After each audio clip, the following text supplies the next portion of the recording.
3장 19절 이 본문을 볼 때에 하나님의 구속의 참된 원리를 보게 되기를 주의 이름으로 축복합니다.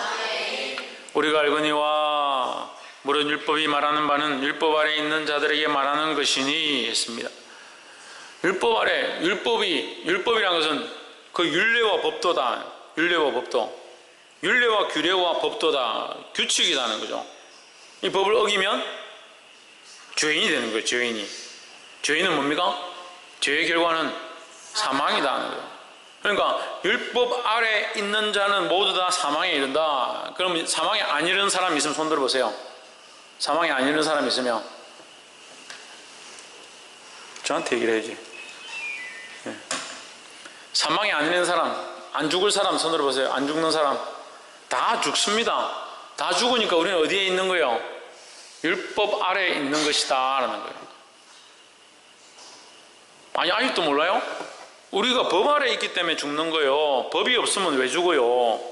법이 없으면 형벌이 없는데 법이 없으면 형벌이 없잖아요. 죄를 지었기 때문에 죽는 게 아닙니다. 좀 헷갈리실라. 죄를 지었기 때문에 죽는 게 아닌 건 아닌데 죄를 지었기 때문에 죽긴 죽죠. 근데 죄를 지으려면 그것은 죄다라고 하는 게 있어야 되잖아요. 그게 죄다라는 게 있으려면 뭐가 있어야 됩니까? 법이 있어야죠. 법이 먼저다는 거죠. 죄를 지었기 때문에 죽는 게 아니고 법을 어겼기 때문에 죄가 되고 그 죄 때문에 죽는다 하죠. 그래서 순서가 그렇게 됩니다. 그러니까 결국 우리가 뭐 아래 있다? 율법 아래 있다. 율법 아래 다 있기 때문에 결국은 죽는다라는 거죠. 우리가 이 중간에 이걸 빼면요 이게 헷갈리는 거예요. 율법 때문에 죽는다 이렇게 해버리면 율법은 죽기 위해서 만들어놨느냐 이렇게 헷갈릴 수 있는 거죠. 하지만 율법은 죽으라고 있는 게 아니에요. 지난주도 쉽게 설명했는데 신호등이 있습니다. 신호를 지켜라. 지키지 않으면 빨리 죽을 수 있다. 그 신호를 지키지 않으면 빨리 죽을 수 있다. 그래서 신호를 지켜라 했습니다. 신호를 지키지 않았다가 죽었다. 그럼 신호를 이 법은 죽이려고 있는 거구나. 이 신호등을 지켜라 하는 이 법은 사람을 죽이려고 있는구나. 그렇게 말할 수 있습니까? 없죠. 조심하고 살리려고 있는 것이죠. 그 율법을 잘못 오해하는 사람들은 율법은 잘못됐다. 잘못된 것이기 때문에 그것은 폐해졌고 예수님이 오셔서 율법을 폐하시고 그리스도의 십자가로 우리를 구원하셨다 이렇게 생각하고 있는데 천만의 말씀입니다. 율법도 하나님의 은혜다라는 거죠. 그럼 율법을 주신 하나님의 은혜는 뭡니까? 사랑이죠. 사랑.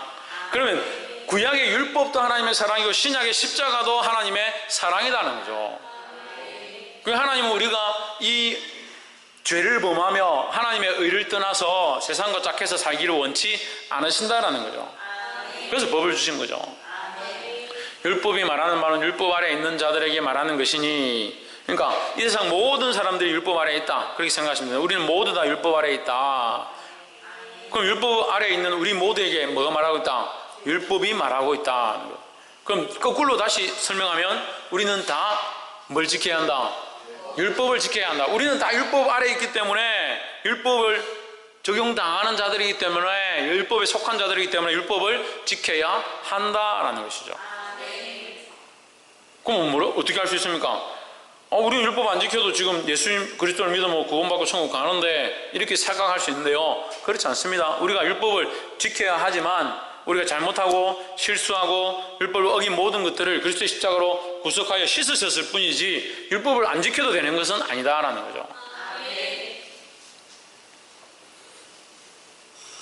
또 율법을 지켜라 이렇게 하니까 구약에 무슨 있는 그런 절기를 지키지 않으면 안 되고 월경을 할 때는 성전 밖으로 나가야 되고 그런 것들을 다 이렇게 생각하시는데 그렇게까지 다 볼 필요는 없습니다. 그리스도께서 십자가에 죽으시고 베드로에게 나타나셔서 하나님께서 뭐라고 합니까? 이것을 잡아 먹으라. 보자기가 하늘에서 내려오잖아요. 베드로가 옥상에 올라가서 기도하는데 옥상에 올라가서 기도하고 있는데 하늘에서 보자기가 내려옵니다. 내기가 있는 보자기가 하늘에서 내려오는데 거기 보니까 각종 부정한 짐승들이 있더라. 부정한 것들이 있다. 부정한 뭐예요? 뱀이나 돼지나 이런 것들이 있더라는 거죠. 먹을 수 없다. 베드로가 나는 저런 것들 먹어보지도 못했고 증거로서 먹을 수 없습니다. 하나님께서 뭐라 합니까? 잡아 먹어라. 내가 정결케 한 것을 네가 부정하다 할 수 있느냐? 이거 하나님 정결케 했다라는 거죠. 그러니까 구약의 그 율법의 모든 세세한 부분들 우리가 그 율례들을 다 지킬 필요는 없지만 구약의 총체적인 율법, 그래서 예수님 오셔서 말합니다. 예, 율법의 강령, 첫째는 하나님을 사랑하고 둘째는 내 이웃을 내 몸과 같이 사랑하라. 이것이 율법의 강령이다 했습니다. 그래서 이 큰 틀은 바뀌지 않는다. 나머지는 문화나 환경이나 상황들에 따라서 조금씩 바뀔 수 있지만 이 큰 틀, 하나님을 사랑하고 내 이웃을 내 몸과 같이 사랑하는 것은 바뀌지 않는다라는 거죠. 율법 아래 있는 자들에게 말하는 것이니 이는 모든 입을 막고 온 세상으로 하나님의 심판 아래 있게 하려 함이라. 모든 입을 막는다. 너는 쓸데없는 소리 하지 마라. 너희는 쓸데없는 소리 하지 마라. 다른 핑계 대지 마라 이 말이죠. 우린 다 죄인이니까 아이고 나는 율법 못 들었습니다. 나는 죄가 뭔지 몰랐습니다. 아니죠. 우리가 앞에서 율법을 듣지 못한 자, 하나님의 말씀 듣지 못한 자도 뭐가 말한다? 뭐가 말한다 했습니까? 양심이 말한다. 양심이 말하기 때문에 하나님 없다, 하나님의 법을 모른다라고 할 수 없다라는 거죠.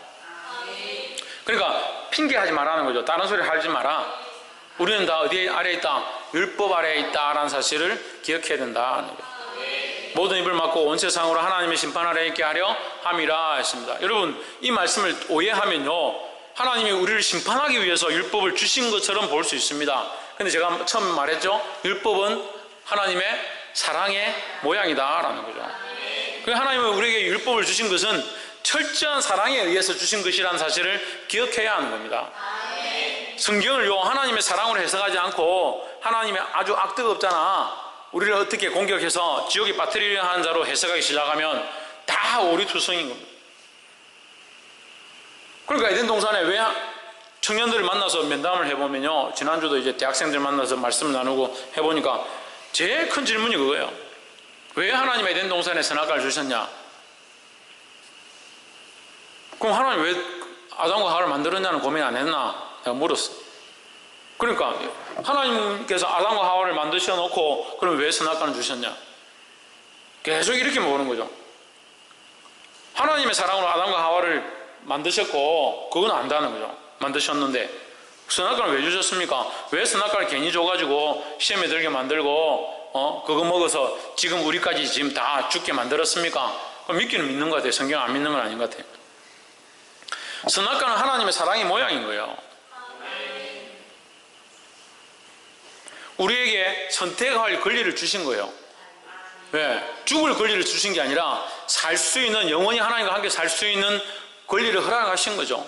근데 뭘 선택합니까? 사람이 죽음을 선택한 거라니까요. 먹는 날엔 정령 죽으려는데 그 죽음을 선택한 거죠. 그게 왜 하나님께서 그들에게 죽음을 주신 겁니까? 선택은 인간이 했는데. 지금 오늘도 똑같다니까요. 인간들 다 똑같아요. 하나님 섬기고 예수 그리스도를 똑바로 믿으면 구원을 얻는 줄 알면서도 자기 기분대로 하는 거예요. 자기 기분대로. 감정이 올라오면요, 하나님도 안 보이고 예수님도 안 보이고 성령님도 안 보이고 거룩한 것도 안 보이고 교회도 안 보이고 목사님도 안 보이는 거예요.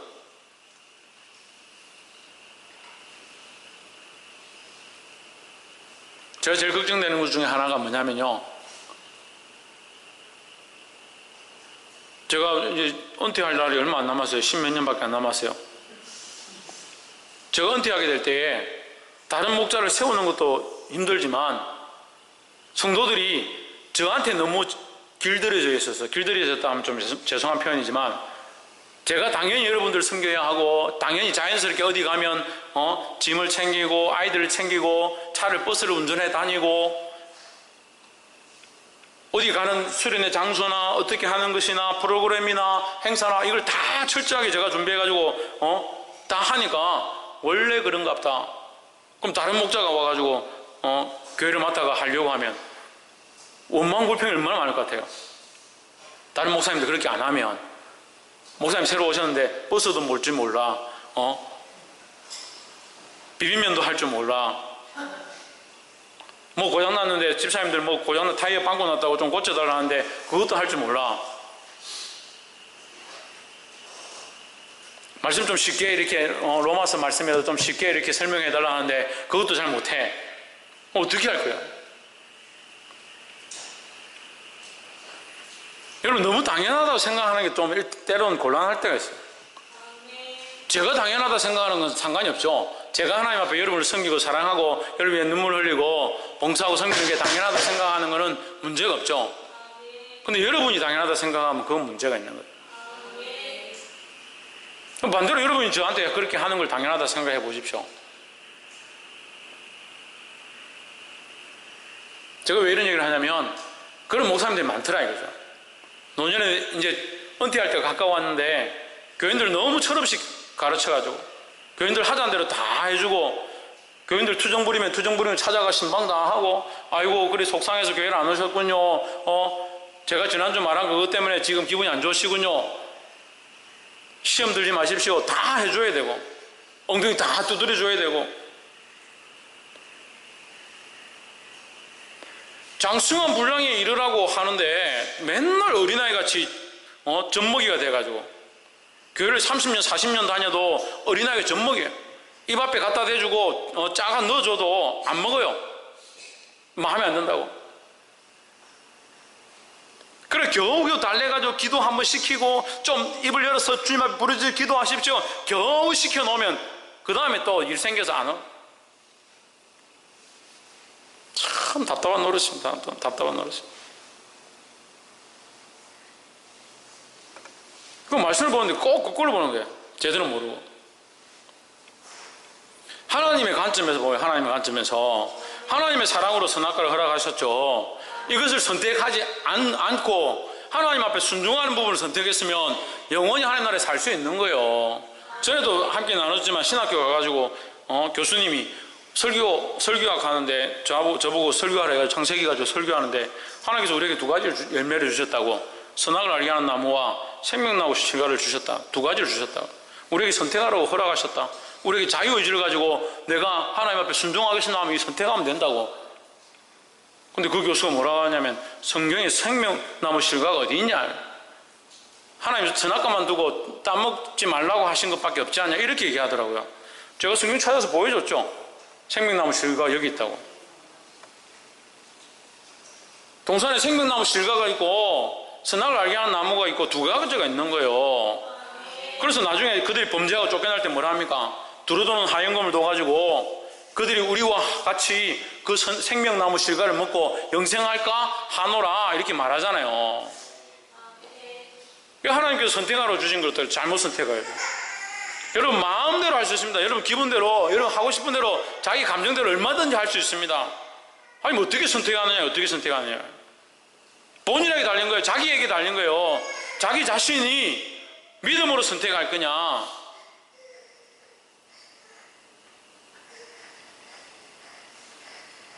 믿음으로 선택할 거냐는 거예요. 아니면 자기 감정대로 선택할 거냐는 거예요. 근데 왜 자기 기분대로 자기 감정대로 삽니까? 이럴 때 아멘 해야지. 왜 아멘 안 하나?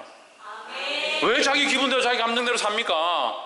목사님이 아무리 기분 나쁘게 말해도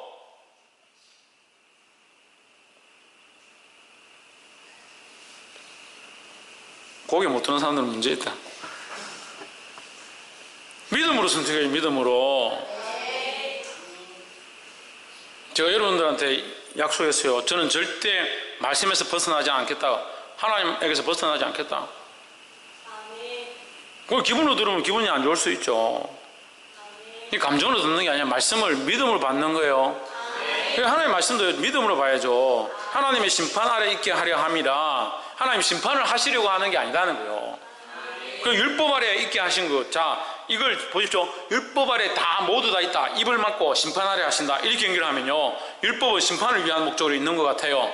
그런데 율법은 왜 있느냐? 구원을 위해서 있는 겁니다. 다 율법 아래 있기 때문에 율법을 지킬 수 없다. 그래서 뭐가 필요하냐? 하나님의 은혜가 필요하다라는 거죠. 그래서 율법 아래 있지 않고 죄가 없고 다 의인이면 무슨 구원이 필요하겠느냐? 하나님의 은혜가 필요하겠냐는 거죠. 그러니까 하나님 안 찾죠. 왜 많은 사람들이 기도하지 않고 눈물을 흘리지 않고 하나님 찾지 않느냐? 하나님 없어도 사는데 지장이 없거든요. 솔직히 그렇잖아요. 일주일 동안 살 때 하나님 몇 번 찾습니까? 열심히 찾는 사람 그래도 3번 찾아요. 아침, 점심, 저녁 먹을 때. 하나님 찾을 필요가 없거든요. 하나님 찾을 필요가. 하나님 없어도 사는데 지장이 없으니까. 근데 인생을 알아야 돼요. 하나님 없으면 반드시 심판 아래 있다는 거예요. 그러니까 결국은 뭡니까? 하나님 찾지 않고 하나님 없이 살겠다고 하는 자에게는 사망이 올 수밖에 없다라는 거죠. 그래서 20절을 연결합니다. 그러므로 심판 아래 있을 수밖에 없기 때문에 그러므로 율법의 행위로는 그 앞에 의롭다 하심을 얻을 육체가 없다. 율법으로는 너희는 심판을 받을 수밖에 없다라는 거죠. 율법으로는 죄를 깨달음이니라. 죄인인 줄 알기 때문에 죄인이 된 자는 뭘 받아야 됩니까? 심판을 받아야, 죄에 대한 대가를 받아야 된다는 거죠. 그럼 율법을 우리가 율법을 계속 이렇게 율법대로 살려고 하고 율법을 지키려고 몸부림치다가 결국 아이고 나는 율법을 다 못 지키겠구나 그걸 깨달았다. 그럼 뭐라 하느냐? 나는 죄인이구나, 죄인일 수밖에 없구나. 율법을 지키지 말라는 게 아니고 죄인일 수밖에 없구나. 그래서 누구에게 매달리겠습니까? 하나님께 매달리는 거죠. 21절 이제는 율법에 하나님의 한 의가 나타났으니 21절에 하나님 해답을 주시는 거예요. 너희는 다 율법 아래 있고 율법을 다 지킬 수 없기 때문에 죄를 깨달을 수밖에 없다. 죄를 깨달은 자는 누구를 찾느냐? 하나님을 찾을 수밖에 없다라는 거예요. 율법에 하나님의 한 의가 나타났으니 했습니다. 율법은 하나님의 사랑인데 율법으로 우리가 온전케 될 수 없어서 하나님께서 뭘 주시냐? 하나님의 의를 우리에게 허락하셨다. 그럼 하나님의 의라는 건 뭘까? 이제 그걸 찾아야 되는 거죠. 오늘 본문에서 하나님의 의가 우리에게 나타났다. 율법과는 다른. 그러면 율법과 다른 하나님의 의가 나타났다는 말은 율법도 하나님이 우리에게 주신 좋은 것이다 라는 거죠. 율법을 통해서 우리가 그 율법을 지키면 구원을 얻을 수 있지만 우리는 연약해서 우리의 죄인 데만 발견할 수밖에 없다라는 거죠. 그리고 우리가 죄를 깨닫고 죄인이구나 알게 되어서 누구를 찾느냐? 하나님을 찾는다. 그래서 하나님께서 우리에게 기회를 한 가지 더 주셨다는 거죠. 그러면 다시 말합시다. 율법도 하나님이 우리에게 주신 하나의 기회고 하나님의 한 의도 우리에게 주신 하나의 기회다라고 봐야 됩니다. 그러니까 구약을 통해서 하나님께서 율법으로 말미암아 우리에게 은혜를 더하시고 신약의 십자가로 말미암아 그 은혜를 완성케 하셨다라고 봐야 되죠. 그래서 예수님의 십자가는 율법의 완성이다. 예수님이 오셔서 뭘 하러 오셨냐? 율법을 온전케 하러 완성케 하러 오셨다라는 거죠. 율법을 폐하러 온 게 아닙니다. 율법도 하나님의 사랑이기 때문에 그 하나님의 사랑을 보여주셨고 그 안에 우리의 죄인됨을 보음으로 말미암아 하나님을 의지할 수밖에 없구나 율법을 보여주신 거예요. 그래서 그 하나님을 의지할 수밖에 없구나. 그럼 어떻게 해야 되느냐? 구약에는 연약한 방법을 따라서 양을 잡고 피를 흘리고 제사를 드려서 자기의 죄를 씻었지만 그건 온전치 않다. 이것을 단번에 자신을 드림으로 온전한 제사를 이루신 게 뭐냐? 십자가의 죽으심이라는 거죠. 그래서 율법으로 나타난 이 하나님의 방법이 온전해지는 게 뭐냐? 십자가로 온전해졌다라는 거죠. 21절 이제는 율법에 하나님의 한 의가 나타났으니 율법과 선지자들의 증거를 받은 것이라. 율법도 증거하고 선지자도 증거하는 것이다. 뭘 증거하느냐? 예수님의 십자가를 증거하고 있다라는 거죠. 22절 곧 예수 그리스도를 믿음으로 말미암아 모든 믿는 자에게 미치는 하나님의 의니 차별이 없느니라 했습니다. 여러분 22절과 23절이 굉장히 중요한데요. 굉장히 중요한데요. 이 로마서의 강령, 로마서의 핵심이라 하면 이 22절과 23절입니다. 22, 23, 24절을 이 로마서의 핵심으로 볼 수 있습니다. 그러니까 이걸 정확하게 알면 사실은 다른 걸 우리가 좀 잘 몰라도 괜찮습니다. 그만큼이 중요한 말씀입니다. 그 그리스도 예수를 믿음으로 말미암아 모든 믿는 자에게 미치는 하나님의 의다. 근데 하나님의 의는 뭐냐? 예수 그리스도를 믿음으로 우리에게 주어진다. 모든 사람에게 미친다. 영향을 미친다는 거죠.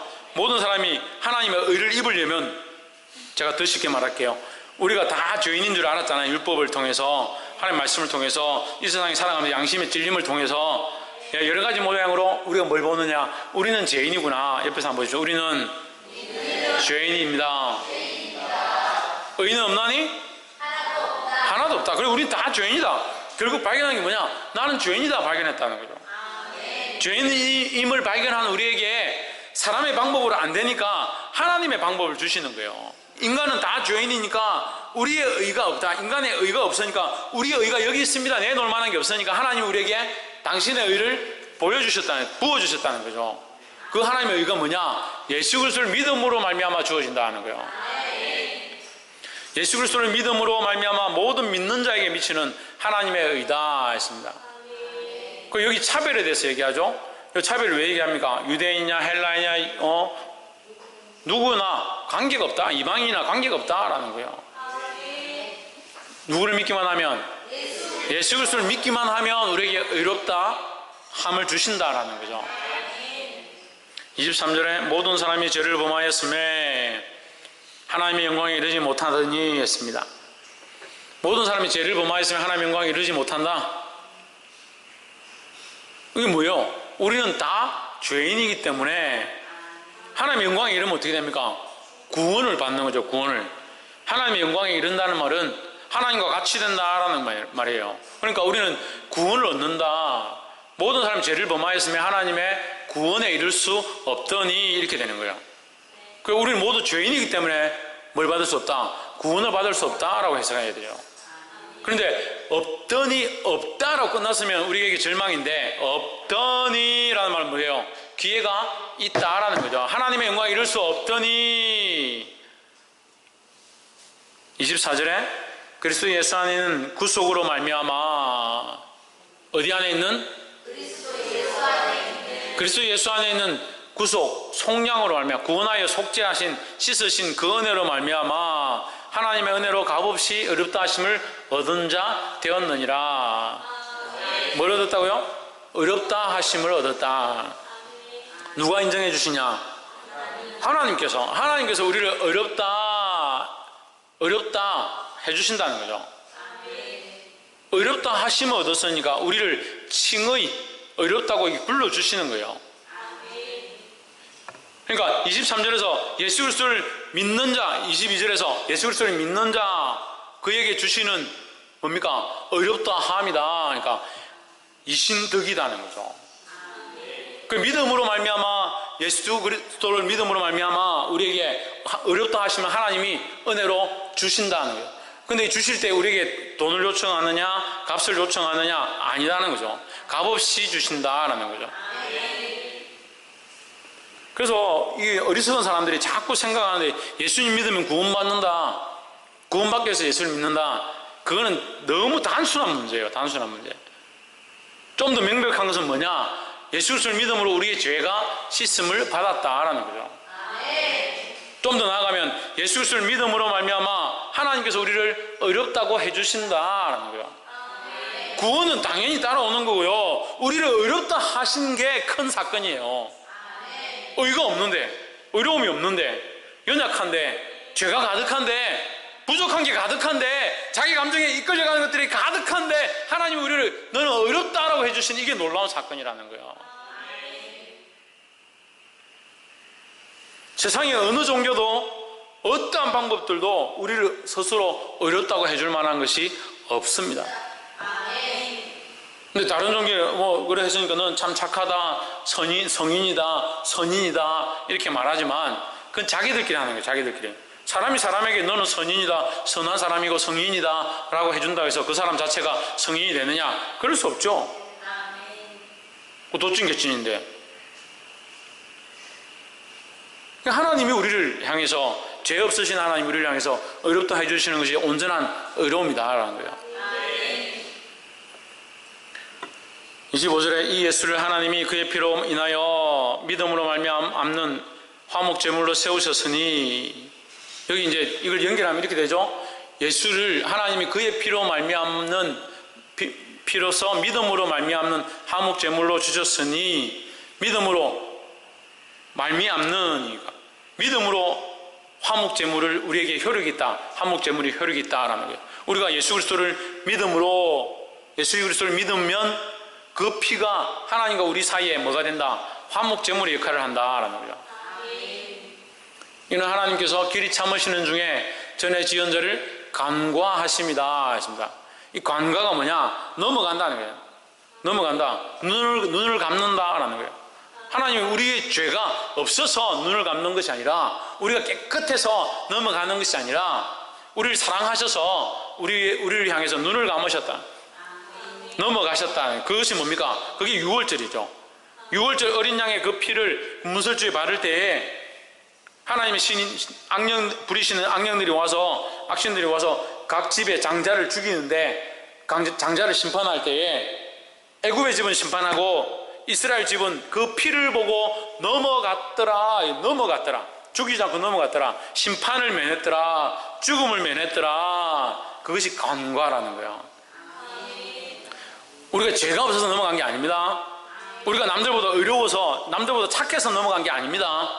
그러니까 유대인이나 헬라인이나 이방이나 자랑할 게 없는 거예요. 우리 다 죄인이니까.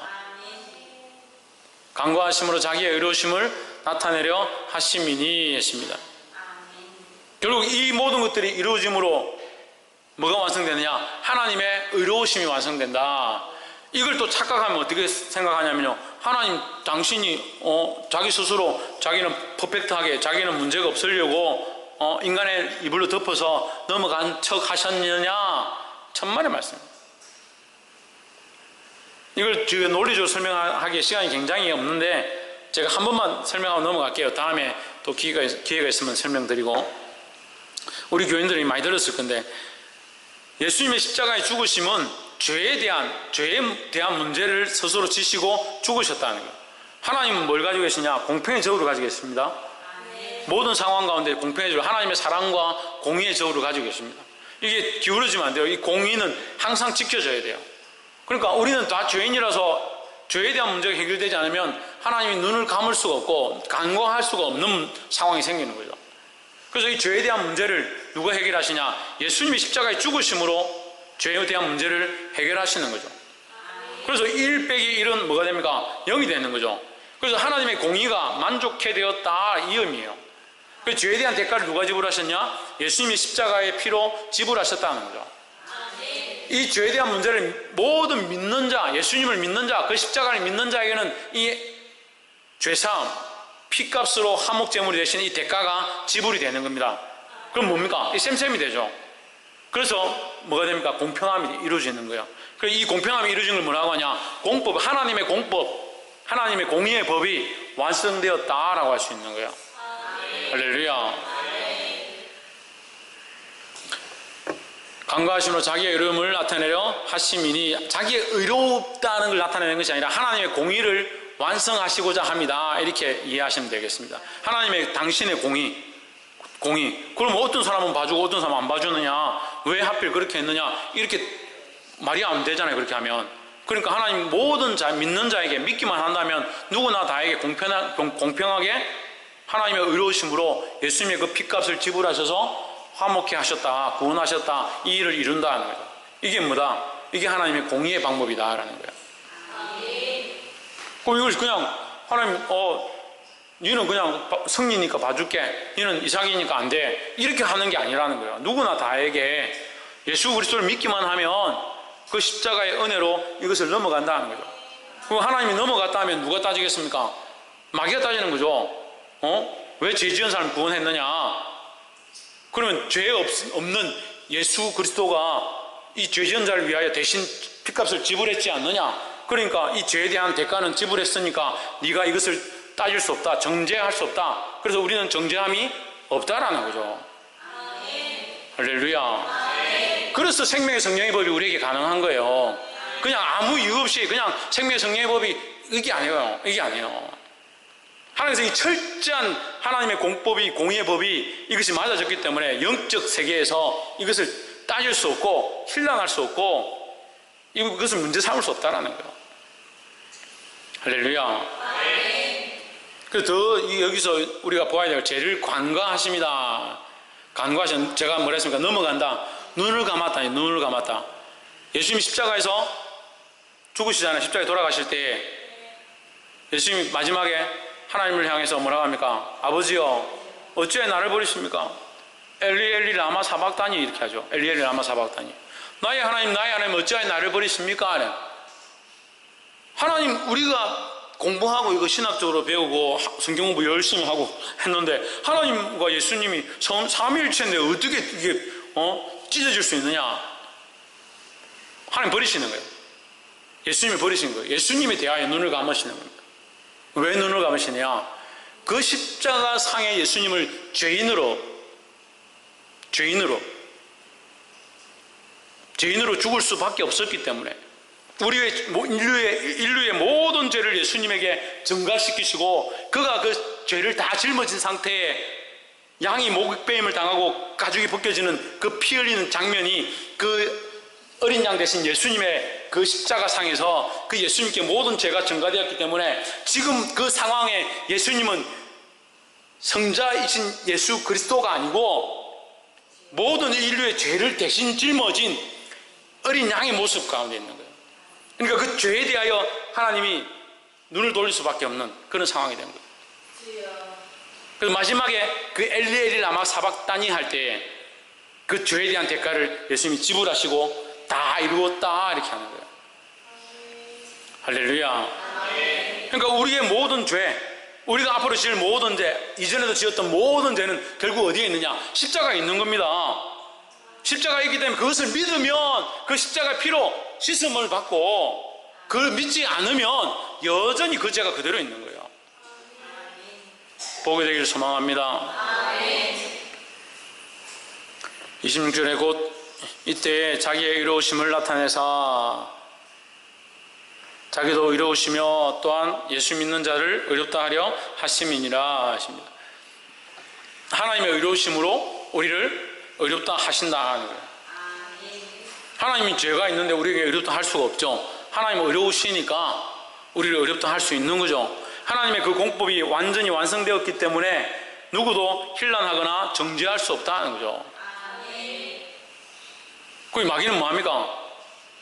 참소하죠. 정죄하죠. 그 마귀의 전문이거든요. 하나님께서 예수님의 사건을 조금 잘못되게 인간적으로 좋은 방법으로 풀었으면 마귀는 계속 뭐 하거든요?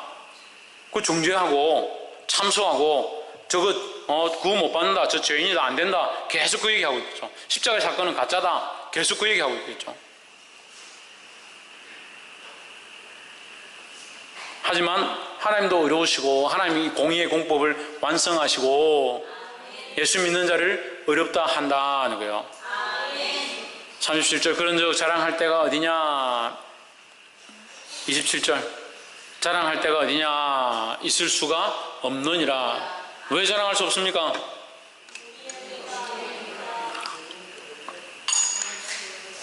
할렐루야. 우리의 공로가 아니고 우리의 의가 아니니까 자랑할 수 없다는 거예요. 그러니까 큰 소리 칠 게 뭐 있어요 우리가. 자랑할 때가 어디냐? 있을 수가 없느니라. 무슨 법으로냐? 행위로냐? 네가 법을 지켰느냐? 행위를 잘했느냐? 아니라 우리는 법도 못 지켰고 행위도 부족하고 다 죄인이다. 유일한 방법 우리에게 주셨는데 오직 믿음의 법밖에 없다는 거예요. 믿음으로 말미암아. 믿음이 또한 공로가 아니에요. 믿음으로 말미암아. 믿음은 그냥 통로일 뿐이죠. 믿음으로 말미암아 하나님이 주신 은혜를 입는 것이다 라는 거죠. 28절에 그러므로 사람이 어렵다 하심을 얻는 것은 율법의 행위에 있지 않고, 율법의 행위도 가능합니다. 가능하지만 율법의 행위를 완전하게 이룰 자가 없기 때문에 율법의 행위로는 되지 않는다. 믿음으로 되는 줄 우리가 인정하노라. 그러니까 유대인 너희는 똑바로 알아라. 유대인들아, 너희가 율법을 이렇게 지켰기 때문에 하나님 앞에 의로운 것이 아니다. 헌금을 많이 냈기 때문에 너희가 의로운 것이 아니다. 주일 성수를 잘했기 때문에 의로운 것이 아니다. 이미 하나님 너희를 예수 그리스도를 믿는 그 구속으로 말미암아 의롭다 하셨다. 그러니까 자랑할 데가 어디냐? 근데 왜 너희는 좀 믿음 생활 잘했다고, 교회 열심히 나왔다고, 예배 좀 나왔다고 그렇게 큰 소리 칠 게 있느냐? 그걸 반문하는 거예요. 우리가 따라서 우리가 유대주의가 되는가 주의하자. 우리가 유대주의자처럼 율법주의자처럼 되는가 조심해야 되는 거예요.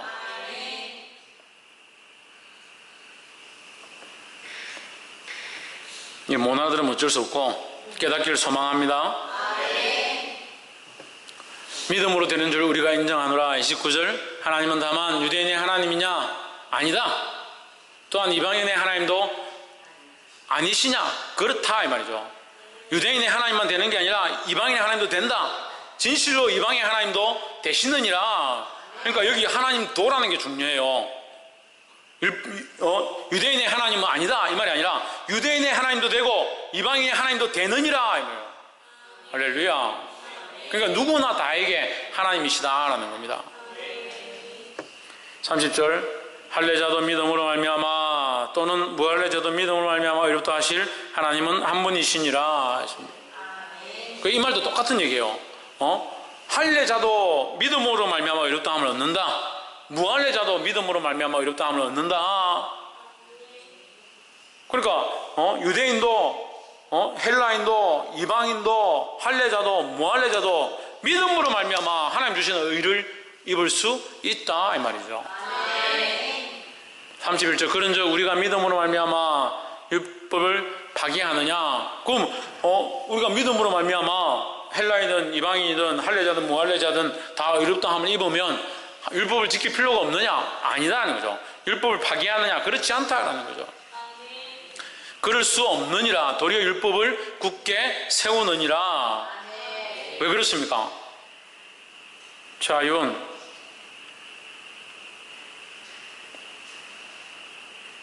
우리가 율법을 굳게 세운다. 어떻게? 하나님의 이 은혜를 알았다면, 하나님의 이 말씀을 알았다면 더욱 하나님 율법을 지킬 수밖에 없고 그 말씀을 따를 수밖에 없고 하나님 기뻐하신 길로 갈 수밖에 없다라는 겁니다. 할렐루야.